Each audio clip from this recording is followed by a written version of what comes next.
Na wakati mwananchi anatetea mali yake, watu wetu, hakuna uoga. Tumeelewana? Hii umaskini ambao tuko nao katika kaunti zetu za Western unapangwa na serikali.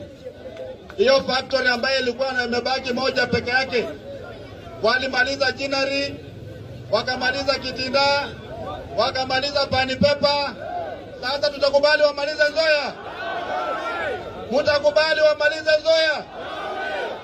Huyu muhindi ambaye anapewa Nzoia sasa alidanganya serikali akapewa Pani Pepa. Webuye ilikuwa inaendelea mzuri. Ukienda Webuye za hizi imekufa, si ndio? Hata hii Bukembe, huyu muhindi akiingia hapa Bukembe itakuwa imekufa. Haimaanishi kwamba kama kampuni ya serikali inafanya vibaya inauzwa. Kenya Airways haifanyi vizuri, KVDA haifanyi vizuri, mauniversity za Kenya hazifanyi vizuri.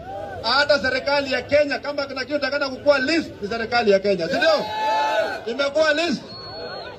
Sasa watu wetu, tusikubali mali yetu iharibiwe. Na ndiposa mimi nimekuja hapa leo, na tukisema hata wakileta vyombo vya dola, hata wakileta jeshi, kama mwananchi ameamua, si ndio?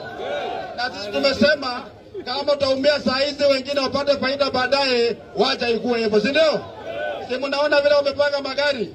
Hawa majamaa mshahara yao sisi tunalipa ama namna gani? Askari wetu mjue kwamba mnaumia kama kila mwananchi wa Kenya anaumia. Msifikiri kwamba mkibeba risasi, ukibeba tear gas hatunaishi vizuri. Maisha yako bado ni mbaya, si ndio? Wakati tunaenda kwa factory kule wamefunga barabara. Nataka watu wetu mtu asitupe mawe. Tumeelewana? Wala ambao wanatupa mawe sio watu yetu. Hawa ni wakora ambao wanaingizwa hapa kwenda kutupa mawe, polisi wapige tear gas. Watu wetu wende peaceful, si ndio? Kama wanatukataza tujue tumefika pale. Lakini muhindi wacha ajue namna hiyo. Anaweza kutumia polisi za hizi aingizwe pale ndani na nguvu. Lakini ajue wakati tunachukua tamu ya uongozi tutamfukuza hata kaa hapa. Tumeona watu wetu. Hatuwezi kulazimishiwa investor ambaye anakuja kuharibu mali yetu. Hiyo biashara tumekataa. Tumeelewa watu wetu? Mambo ya rai tunasema nini? Kuuza Nzoia, umaskini, polisi, tear gas. Huko chonjo sana.